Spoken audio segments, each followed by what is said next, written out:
આપણા ભારતીય સંસ્કૃતિની આગવી ઓળખ એટલે નૃત્ય, જેમ કે ભરતનાટ્યમ, કથકલી, મોહિનીઅટ્ટમ, કથક, ઘુમર અને આપણા ગુજરાતી ગરબા. આ તમામ નૃત્યમાં નૃત્યકાર પોતાના અંગ છટાથી આપણને મંત્રમુગ્ધ કરી દે છે. તો આ નૃત્યકારના શરીરને સુંદર મરોડ કોણ આપે છે, જાણો છો તમે? ના? તો ચાલો આ વિડીયો દ્વારા આપણે માહિતી મેળવીએ.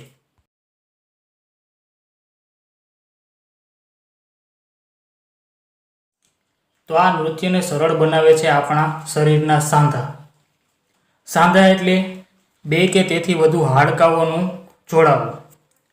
સાંધા આપણા હાડકાઓને યોગ્ય મરોડ આપે છે, જેથી આપણે દોડી શકીએ છીએ, કૂદી શકીએ છીએ અને આપણા જીવન જરૂરિયાતની તમામ ક્રિયાઓ આપણે સરળતાથી કરી શકીએ છીએ. આમ તો બાળકના જન્મ વખતે તેના શરીરમાં લગભગ નાના મોટા 270 જેટલા હાડકાઓ હોય છે, જ્યારે એની સરખામણીમાં પુખ્ત વ્યક્તિમાં 213 જેટલા હાડકાઓ હોય છે.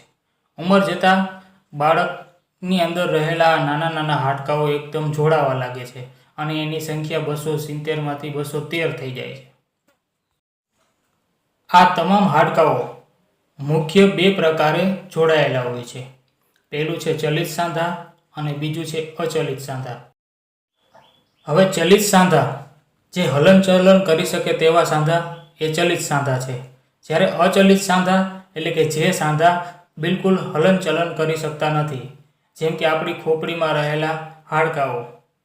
અહીં આપણે ચલિત સાંધાની વાત કરીશું. તો પ્રથમ આવે છે પીવટ જોઈન્ટ એટલે કે ઉખડી સાંધા, જે આપણી ખોપડીને કરોડ સ્તંભ સાથે જોડે છે. તે આપણી ખોપડીને ડાબેથી જમણે ફરવામાં મદદ કરે છે. જુઓ આ વિડીયોમાં.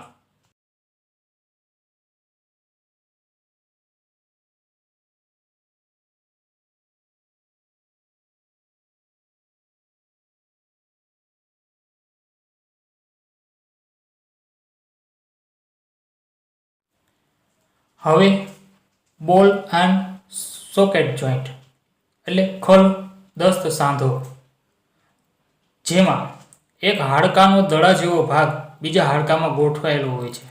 આ સાંધો આપણા ખભા પર હોય છે, જેથી આપણો હાથ સંપૂર્ણ રીતે ઉપર નીચે અને રાઉન્ડમાં ફરી શકે છે. જુઓ આ વિડીયોમાં.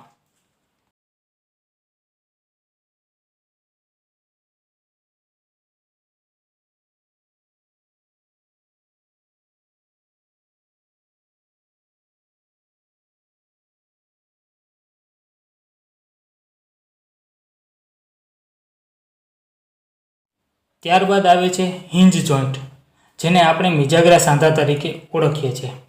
આ સાંધા આપણા શરીરમાં કોણી અને ઘૂંટણના ભાગમાં હોય છે, જે માત્ર ઉપરથી નીચે તરફ હલનચલન કરી શકે છે.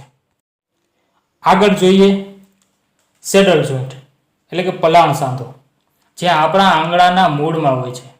જે સાંધો ઉપર નીચે અને ડાબે જમણે હલનચલન કરી શકે છે.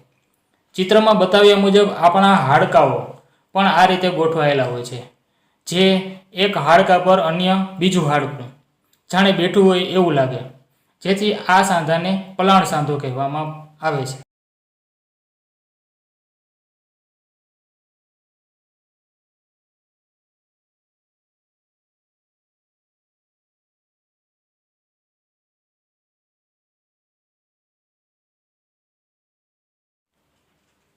કોન્ડિલોઇડ જોઈન્ટ. આ સાંધો ડાબે જમણે ઉપર નીચે અમુક મર્યાદામાં હલનચલન કરી શકે છે. આ સાંધો આપણા હથેળી અને હાથને જોડે છે. જુઓ આ વિડીયો ક્લિપમાં. આગળ જોઈએ તો પ્લેન જોઈન્ટ એટલે કે સરળ સાંધો.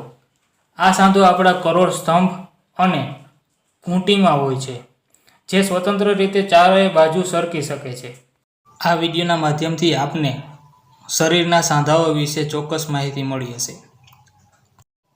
જો આપને આ વિડીયો પસંદ પડ્યો હોય તો લાઈક અને શેર કરજો, અમારી ચેનલને સબસ્ક્રાઈબ કરજો, સાથે જ બેલ આઇકન પ્રેસ કરી દેજો, જેનાથી અમારા આવનાર તમામ નવા વિડીયોની નોટિફિકેશન આપના સુધી પહોંચતી રહે.